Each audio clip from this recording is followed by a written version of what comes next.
But we're here with the AVN 2018 in Las Vegas at the Hard Rock Hotel and Casino. At the Demon Seed radio booth at Model Central, right outside of the joint. It's chaos and craziness here, only the good kind. And I'm going to welcome my next guest, Johnny Goodluck. We had a chance to speak a little bit at Exotica. Very fun, good dude, just an all-around good guy. So I'm happy to have him coming on here with us in just a second. The craziness of a live show. I'm trying to get people in and out and without having a break is bananas. So we're trying to figure it out, doing our thing, and welcoming here Johnny Goodluck to the table here. We'll give him some headphones, but we're live rocking already. Give him a hello and a welcome. Yo. Good to see you. What's up, man? Yeah, it's our second time meeting. I met you at Exotica. Hell yeah. It's a crazy little New Jersey experience. This is a much different experience. Most definitely. How many Exoticas have you been to? Man, are we counting years or are we counting individual events? Yeah. How many years? So 4 years of going to Exotica. And then AVN? I started out being like a roadie and PAing for other companies. So I'd roll with like Burning Angel, my wife, Draven Star, lovely woman. She's here floating around somewhere. Yeah. Both stupid busy this week. So I've done all the New Jersey ones. I was doing them back when they were still doing Atlantic City at the Trump, which was a blast, dude. Sure. Like, that was the one. Like, walk out, instant party the second you walk out of the convention. Yeah, Atlantic City is a much different place than Edison, New Jersey. It's about as close to AVN as you really get. Yeah. You know? Yeah. You walk out into an instant party. Edison's dope, though. Love Edison. We always do the New York trip afterwards. Yeah, hell yeah. But yeah, 4 years of doing that, and this is my fourth AVN. Only second year as a performer. No shit. Very cool. Well, welcome. This is my first year even being here. Thanks, bro. This is such a fun, weird. It's a riot, right? Yeah, it's a lot. Can I curse? Yeah, you can curse. It's such a crazy experience across the board, just from a sensory perspective. I mean, I'm smelling and tasting things I never thought I would. Dude, this shit's wild, right? Just even being here, yeah. So I don't know. Actually, I don't even know your background. Where did you grow up? Where are you from? Well, I'm an East Coaster, man. I'm from Baltimore. No shit. I grew up there. So where specifically? I know we do this thing. We'll say the bigger city, but I mean, are you from Maine, Baltimore? Yeah, I'm from the city line northeast side. So my neighborhood's called Parkville. Okay, very cool. Yes, I'm familiar with Parkville. I spent a good portion of my initial road experience, because Baltimore was close enough to New York, figuring out that place and figuring out, things like what is it called? Places like Pasadena, places like AA County, Dundalk. Dundalk, yeah, it's such a fun place because it's what Dundalk is it's sort of like you have to, when as a comedian you try to find the punchline city. That's the one, brother. And you got Dundalk it. You nailed it. Punchline city. It's a punchline city for us too. We're cracking on each other. Oh, dude, you live in Dundalk. Oh, man. This is how ridiculous Dundalk is. I found out. So usually, I'm from Syracuse, New York. The punchline city there is sort of Solvay, maybe Utica. Okay. But what happens is when you get a couple hours outside, nobody really knows. You can travel a couple hours outside of Baltimore, and people still know Dundalk. That's how. Yeah, for sure. So much of a punchline. Utica, isn't that where like the CIA is? Aren't there, No. like, colleges up there? No. There's a college, yeah, but there's no intelligence happening. I don't mean CIA. I meant the Culinary Institute of America. My bad. I come from a kitchen background. That's possible. That's possible. Utica was a very Italian town at one time or another, so I could see culinary thing being an experience. So again, thank you for coming. So there's a couple things happening. We're on Demon Seed Radio Live right now, to the viewers, and you're on the Porn Stars of People podcast, which will rebroadcast later on this year. Solid. What do you do, man? What do you do when you're not doing all of this? I mean, you're heavily involved in the industry, like you said. You're married into the industry, literally. And you're really a big part of this thing. How do you unwind? How do you disconnect from what's going on? Well, actually, I'm still one of the few dudes who has like a regular job, so I bartend a few days a week too. Yeah, I feel like it definitely keeps me grounded. It's kind of hard to be a performer because everyone kind of becomes like their own business. You're like a one person business. You have no other choice. And I feel like a lot of people, you can lose drive, you can lose work ethic, discipline, stuff like that. So it's been really cool that I bartend a few days a week. keeps me super grounded, keeps me in the public. And this is where? You're in L.A.? Yeah, man, I live in L.A. I live in the Valley, East Valley, Porno Valley. It's lovely. It's dry as fuck. So do you, do you advertise where, like, do you say, hey, come on out, check me out at this bar? Oh, bro, most definitely. So let's shout 'em out. LA is very, very performer friendly. Yeah, I bartend at Mr. Furley's on Ventura in Sherman Oaks. I'm there every Friday, Saturday, and Sunday night. Very cool. It's a blast. Definitely it is a fun some experience. Of the cheapest eats and drinks in LA. As a comedian, I mean, that's one of the ways that we initially support ourselves, is we find something that we can do. And I found that being a bartender, being a server, was something that was a fun experience, and also allowed me to, like, learn humans a little bit. Actually, one of the bartenders I work with was running comedy shows and doing comedy for a while. Nice. Danny Ponsky. Danny Ponsky, shout out Danny Ponsky. That's my boy. We run in different circles, but shout out. I appreciate any comedian that's out there doing his thing. So then, I guess, what is your background that got you in this? I mean, you said you were a roadie, but so what was your? Yeah, so I just kind of linked up. So my wife Draven, she's one of the old school Burning Angel girls. Yeah. You can still go on Burning Angel and she'll come up pretty quickly. Yeah. She's been shooting for a long time. Well, and I got to experience the love and admiration people have for her at the Inked Awards this year. Yep. I'll be at the Inked Angels booth, actually. That's where I'm going after this. Nice. That's my squad, man. And so continue. So your initial intro to the biz. So yeah, I was working with Burning Angel a lot. I would PA for him. I'd help out on set. I went to all the conventions with him, Chicago Exotica, Jersey Exotica, back when we had Atlantic City, all of that, and I would help him man the booth and just kind of back up everybody. Yeah. And then I think it was my second year at AVN, Hustler approached Draven about shooting, and they really wanted to do boy-girl content. And I happened to be tested, and poof, Johnny Goodluck was born. No shit. Yeah, that's how it happened, man. I did hear this. I was just fucking needed one day to fuck. I did hear this. I did hear that. Yeah, I think we had another story, similar story, where basically camera guy tested, whole thing that's been in the industry for a while, and just sort of like got tagged in one day. Yep, pretty much, man. Which is interesting because, you know, as an outsider, we literally in our minds think that's like one of the ways in, and it might not be a reality, but it seems like, you know, in these rare occasions that does happen. The key is definitely to not push, you know. Right. Like if you end up in the circle, it's almost bound to happen if you're like a decent looking dude who knows how to fuck, to be honest with you. Right. Because I was around for almost 3 years before anybody asked me, and the only reason I got asked, it was honestly because they already had a rapport with me. They had met me before. Yeah. They obviously knew Draven was a consistent, easy to work with, reliable talent. Were you in a relationship with her at this point in time? Yeah, we've been together for a while already. Okay. Yeah, I've known her a long, long time, but we had been dating for a few years, and I just went on the road with her to back her up to stuff, and poof, man. Very cool. Magic, porno magic. Cool. So this was when you were based in LA at the time. No, actually, we were both in Baltimore together. You were? Okay, very cool. I didn't realize she would fly out to shoot. No shit. I can tell you the first couple times after we've been dating for a little bit where I go drop her off at the airport to go and shoot in LA. Yeah. You know, some you learn to wrap your head around, but like anything else, the more reps you do, the more often you do it, watch each other work, easier it gets. Yeah. It's definitely something a lot of guys aren't capable of. Yeah, it's an interesting position to be in. Now, I mean, and there's a difference. I mean, I approached an open relationship at the beginning of the year, but there's a difference between understanding that maybe somebody's going to have another experience with another person and actually being there and witnessing it. Oh yeah, most definitely. Much different thing. What are your favorite? I mean, you've been out of the culture of Baltimore then for a minute. What's your favorite part about Baltimore when you go back? The food, man. Yeah.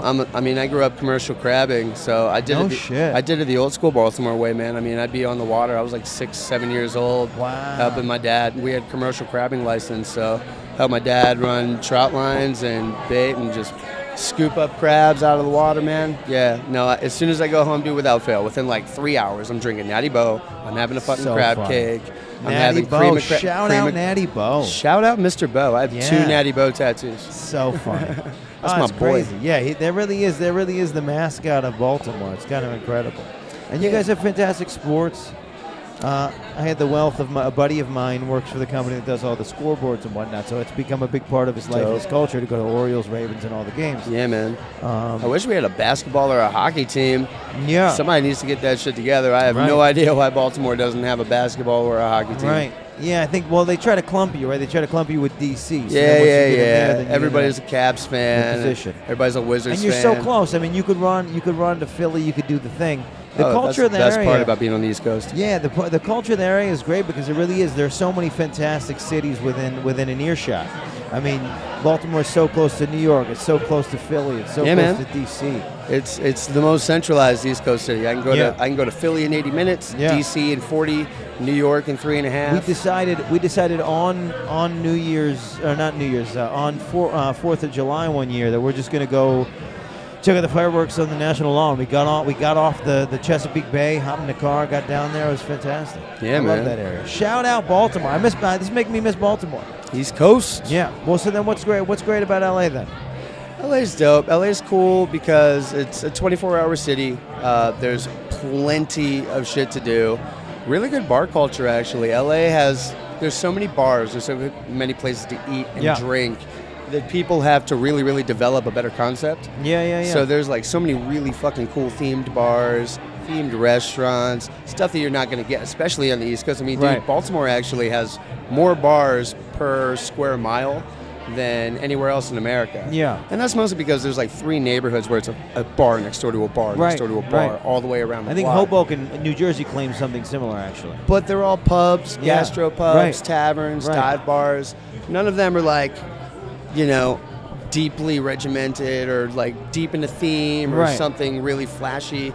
LA, they kind of have to do that because there's so many options. There's so much you could go and do. Well, and then everybody's individuality is sort of more at stake in LA. And in Baltimore, it's cool to just be a Baltimorean, whatever Baltimorean.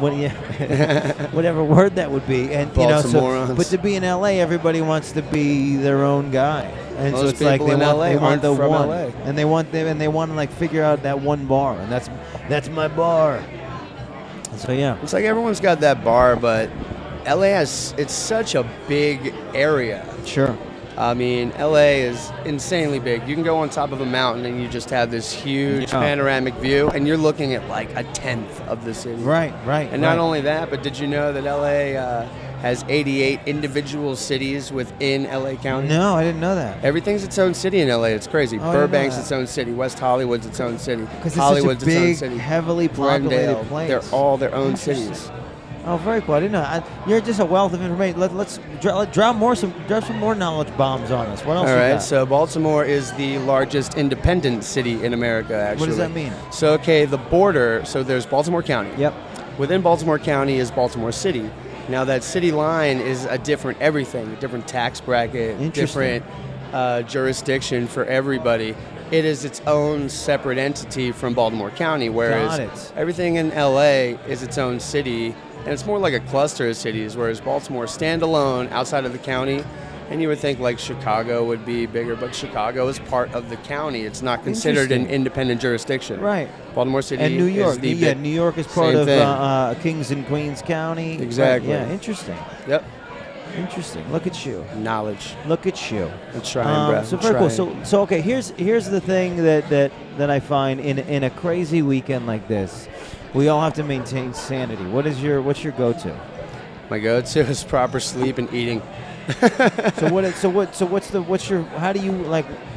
How do you regulate food in this kind of environment where you might not even have the chance to eat? How do you make this sure? Year I actually got smart and stocked up. I went to the grocery store and got a bunch of stuff that would last and is like shelf stable. Because last year was the first year that I was a performer when I was at AVN. And I got so busy that I legit forgot to eat for 2 days. Yeah, my body was eat last night at 8 p.m. and that was it. My body was shutting down on me hard, and it wasn't good. It was very, very uncomfortable. So this year I brought my own food just in case shit goes down. So what do you got? What do you got in the fridge right now? You got a little Tupperwares? What do you got upstairs? Bro, I straight grabbed some Chef Boyardee, like canned entrees, man. Brought bunch of snacks, bunch of fruit, pop and rock, case of water. Yeah, 2 handles of whiskey because I am not paying a bar tab all weekend long. Sure. I'm not going out like that. So I just came prepared, came stocked, and you really do. You got to pace yourself and make sure you go and eat because once you get into the depth of it, this is really, really hectic, especially for performers. I mean, I've got 5 places to be today in like the span of like 4 hours. Yeah. Well, the hard part of this thing, it seems like, is actually getting to the thing in time. Yeah, man. Because of where everything is. This is actually like downtime for me. Like sitting here talking to you, I actually get to like sit and chill and just talk and make a homie. Well, I'm glad we could be part of this process for you. Yeah, man. So then, let's see. What was the second half? You said food and sleep, man. And the sleep. So how many hours sleep you trying to get in this weekend? Well, like the first day, I knew it was coming, so I slept really hard. I went to bed relatively early. I got here Tuesday, so I slept hard. Slept hard, smart. but yesterday I actually did the impossible. I'd never done it before. I left Vegas at 7:30 in the morning on a plane to LA. Went to LA. I shot for Cherry Pimps. Shout out Cherry Pimps and Street Mate. Hell yeah, my people. And then I walk off set, and the cool thing about Cherry Pimps, it's a live show, so I walk out the door at 6 on the money. Oh, no shit. Walk out the door, my car's already sitting there, drive me straight back to the airport. Wow. So I basically lived off of like 4 one-hour naps yesterday. Oh, that's fantastic. Well, it's not fantastic, but the accomplishment is. Yeah. So tonight I got to sleep good, too. There's a lot going on tonight. I mean, we got the white party tonight. My agent, OC Modeling, they're one of the sponsors. Okay. So definitely got to go and do that. If you're listening live, make sure to find your way to that party. Yeah, man, the white party tonight. You got to wear all white. And I would usually wear all black, so this is a weird one for me. Yeah. And they do it every year, but this is the first year I'm actually going because nice. I have to. Yeah, I tried to maintain some sanity by leaving last night. I found a barbecue restaurant, and then I just went to the movies. Like that was what I felt like was going to make it so that I could make it through the rest of the weekend. Yeah, man. You got to find your chill time, dude. You absolutely got to find your chill time. If you got a couple of friends out here, you need to stay connected with them because everybody gets the same level of stressed out. Yeah. And everybody's so goddamn busy. Yeah. So it's crucial that you find at least an hour or two a day to just get away from everybody. I would even get out of the building, dude. I would even get out of the building. I'm staying a couple miles down the street just for that reason, just for that moment. You know? Yeah, man. And because that's the thing about Vegas. Like, you can stay inside. You don't have to go anywhere. They've got everything you need in this one building. I stayed strip side last trip, and it was 4 days in before I thought I was going to lose my mind. And it's like I had to relocate. I made it down to downtown. I totally get it, bro. It's like a weird way of going stir crazy. You're not really going stir crazy, but God damn it, just walk outside. You'll feel so much better if you just walk outside once a day. Yeah, living in New York. I mean, I'm sure this happens in LA by design, but in New York, I mean, I to get anywhere, I just have to walk. I have to go outside, and it's like, so even on a given day, just to even go get a coffee and be a person, I got to go be outside. And even if I'm just outside for 20 minutes, at least there's just that breath of like, okay, I'm a human today. Yeah, beauty of New York is like you don't have to walk that far. LA, it's a lot more spread out, unless you live in Hollywood. Right. Because downtown LA is kind of weird. It's not like most other downtown areas. Most people, like, Hollywood is the more downtown feel that people like. Like, you've got everything within a block or two. Right. I live out in the valley. I drum and I have a motorcycle. I can't be living in an apartment, dude. Right. So for me to walk anywhere, it's actually a little bit of a hike. It feels more like the suburbs. Yeah, for sure. No. I definitely got a chance to see that part of LA last time I was out there. And having a car, I rented a car. Having a car in LA isn't as hectic as they say. Nah. It's very predictable, dude. Like the traffic in LA, there's a fuck ton of it, but you can count on it. Yeah. It's predictable. Right. And you know you're getting into it. And if you can run outside of the circle of when you know it's going to be fucked, you're in okay shape. Yeah, most definitely. So that's it's like clockwork, man. Like anytime between 6 in the morning and 10 in the morning, good luck. Yeah. Anytime between 3 in the afternoon and 7 at night, good luck. Just don't do it. Yeah. That's what's cool about what we've kind of come to figure out as people in this industry, and then my industry is we can live outside of those packed zones. And we don't have to live, in that 9 to 5 zone that everybody else lives in, because it allows for a little bit more freedom. It's one of the best parts about being a bartender, man. Yeah. I'm on a 12-hour flip-flop from everybody else. Yeah, there's no fucking traffic at 4 a.m. No, exactly, dude. Normal people get up at like 8 o'clock. That's cool, me too. Go to work at 9. That's cool, me too. 9 at night. Yeah. Get off at 4. That's cool, me too. 4 in the morning. Yeah. It is.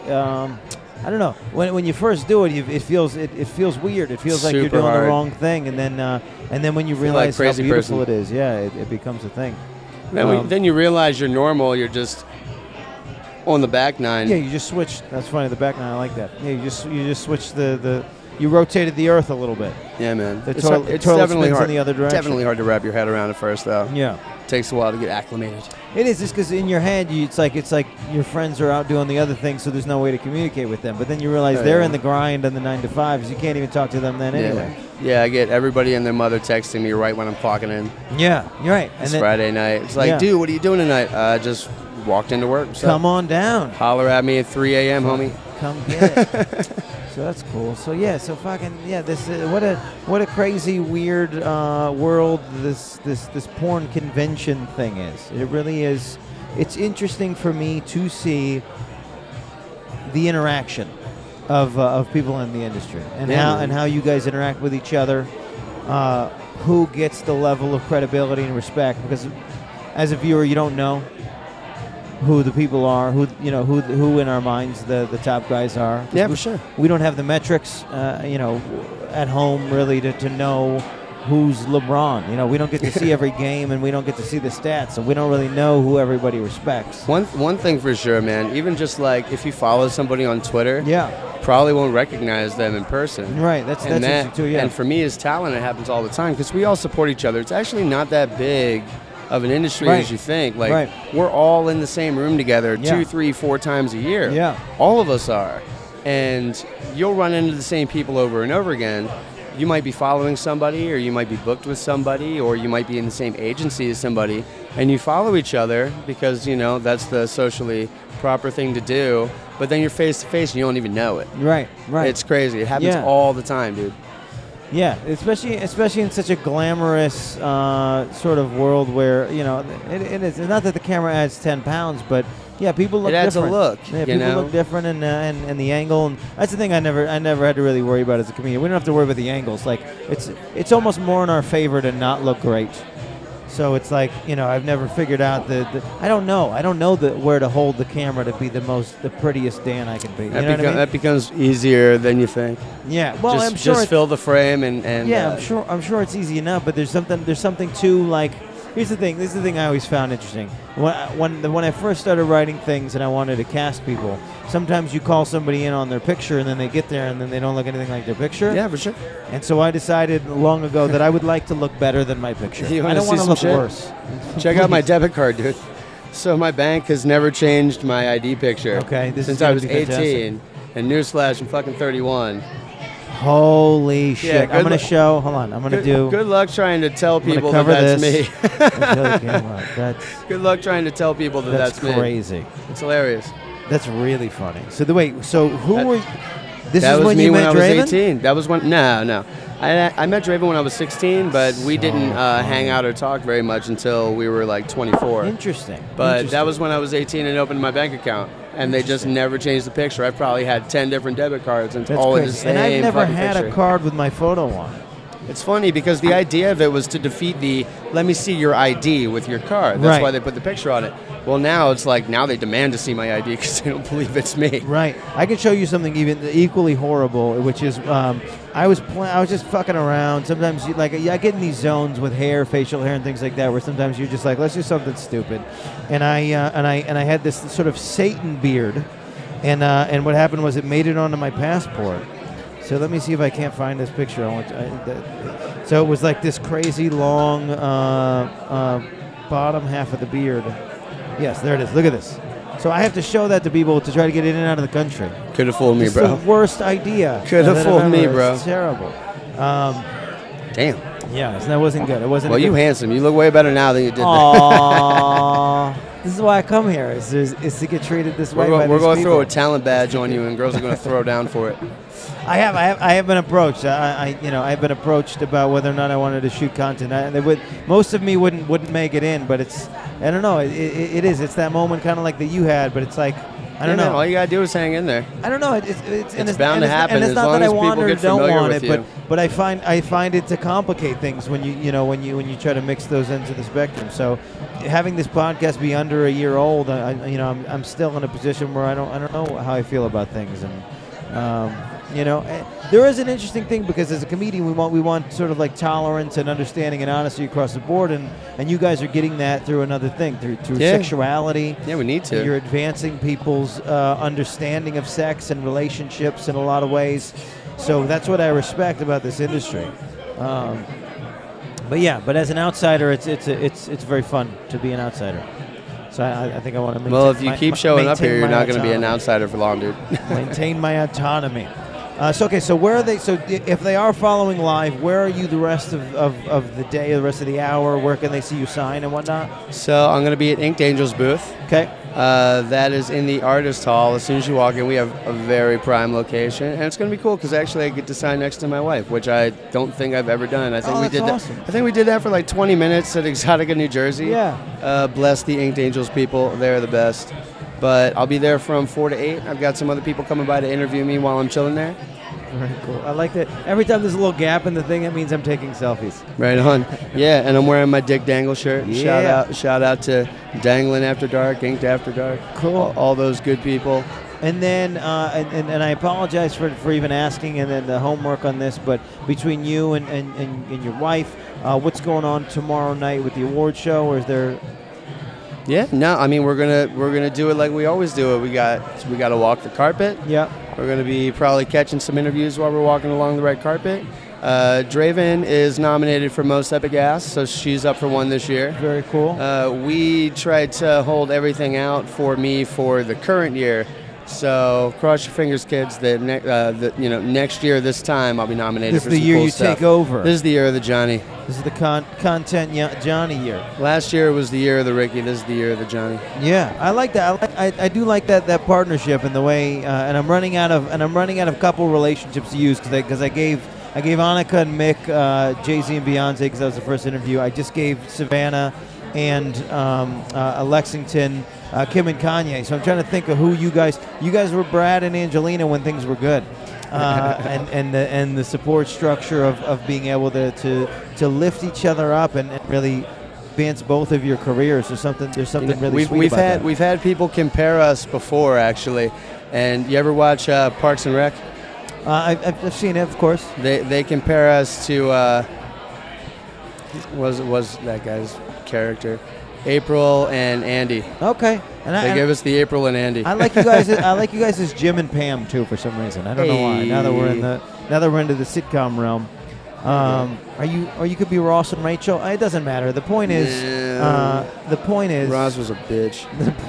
That's fair. That's a fair. The point. So then you're Joey and Rachel. The point is that you guys are doing good, and you guys are doing good for each other, and that's there's something great to see about that. Who would you shout out in this industry outside of who you're working with? Are there people that are like coming up that are sort of new to the thing that you would like want to encourage or pat on the back, sort of? Definitely Della Dane. Okay, cool. She's so dope. I just got Della's to interview her that girl yesterday. hit the ground running, man. She's very new, but she's crushing it like a vet. Yeah. She's a very good human. She's a super good person, and she's playing her game right. She's going to be coming up quick. Nice. Karma RX, also super dope. Strangely enough, I just saw her content for the first time, Karma RX, and then I saw her in the hallway. It is that thing. It's like I recognize this person a little bit, and then I kind of like. There's that moment where you go quick to the badge. You go, what's their name, real quick, just to try to figure out who is. So Karma, yeah, most definitely. And then anybody on the male end? Pretty proud of my boy Patrick Delphia. Okay. He's in my agency. He's coming up a bit. He's got his own site, and he's been killing it with that. He's actually taught me a lot. Taught me how to edit a lot. Nice. Because he crushes his own content. So it's the name of the game now. Yeah, it is. And he's got his stuff down to a science. Actually, I was there earlier. I was running camera for him while he was making some new stuff for his website. I envy you guys so much for having so many facets of this business. You got to be able to do everything to do this game right, for sure. And to be a one-man wrecking machine or one-woman wrecking machine in a lot of cases. Most definitely. So that's awesome.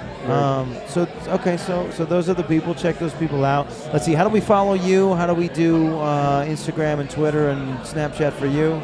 Right on. So my Twitter is Mr. Goodluck XXX, Mr. Goodluck XXX. My Instagram is Mr. Johnny Goodluck. There is an H in there. Every once in a while, someone just does the JONNY. Yeah, I like the H. The H is crucial. I'm all over the OnlyFans, all over the ManyVids. I do have a Facebook, facebook.com/Johnny Goodluck. My public Snapchat is jhandler, JHANDELER. That's where most of the cool stuff goes down. Obviously, I have my Fan Central account that links everything to my private Snapchat. But the good times are on the public Snapchat. The nasty times are on the private Snapchat. No, I found this last year, and the private Snapchat hadn't like taken over yet as a thing. But last year I got invited to AVN, but I had a weekend somewhere that I couldn't cancel as a comedian, and so what happened was. I started watching everyone's Snap stories, and I basically got to be here. I saw like the entire AVN Awards. I saw what was going on, the parties, and I knew from that experience, just from watching those Snap, I was like, I got to be at this fucking thing. There's no other way to handle this than to be there. It's pretty legit. Do the thing, and it's once you get over the stress of it, it's a good party, bro. Yeah. And so tonight, so do people get to go to this white party tonight? If they're an outsider? People can definitely get tickets to the white party. Actually, if you're outside of the joint, they got a table set up where you can pick up tickets to it. Check that out. If you're listening on the web and you didn't catch the live version of this show, and we're a couple months and weeks down the road, we're on iTunes, we're on Google Play, wherever you found us, we're on The Other Thing. We are the Porn Stars Are People podcast. We had a wonderful time here today with Demon Seed Radio Live. We had a couple sponsors. Have you seen this, the Happy Ending Mitten? Basically, it's a ditch the sock and then come into this little sleeve. I never did the sock thing, dude. Yeah, I never did the sock thing either. Now I don't know the power. I don't know personally your content, but I don't know the power of your shot. But I know I would shoot straight through a sock. It's a very porous thing. I'm actually kind of known for my my pop is pretty heavy duty. It's kind of like a short shower. Nice. But yeah, I'm down to try this thing out. Fuck it. Yeah, I got to do one. We'll report back. We'll make a Yelp review, I think, for it. We got Porn the Game. PornTheGame.com is sponsors of the Demon Seed Radio Network, and then the Spunk Hybrid Lubricant. Spunk Lube is the finest. SpunkLube.com. Dude, these are all people that I love. I love Porn the Game. They're my people, man. Yeah. Every time I have a barbecue and I have some other porn stars from the Valley come over and hang out, we played Porn the Game a few weeks ago. Give them a little pitch then. You have more information. Oh, dude, Porn the Game is dope. So basically, the concept of the game is to get rid of all of your cards first. And you can start with 5 or 7. But every card kind of has like a title and then a description. So it'll be like 69 mouthfeels for everybody or something like that. Yeah. And then it'll say something like make sure everybody on the table has 6 cards, or if you have less than 6 cards, put all your cards back in the deck and pull new cards. And it's just funny. It's a bunch of quirky jokes, good humor, sexy old school vintage porn shots from very cool. stuff that your dad or granddad was jerking off to, depending on how old you are. But it's a fun little game, dude. And Spunk Lube's all over the joint, man. They bless us all the time. If you catch somebody, they'll probably hook you up with a free bottle of lube. These are really solid people. Cool. Good people.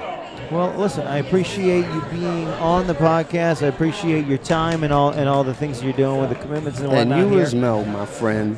Boom. Pound it. And then we have some YouTube content for today as well. It was a little hectic. We had the three guests throughout the day. We had Savannah Styles, and then before you got here also was Ryan Driller. So it was a legendary episode in our first AVN. So excited to be here. AVN 2018. Right. I'm going to hand things back over to Bobby G in a second here and get this thing rocking back.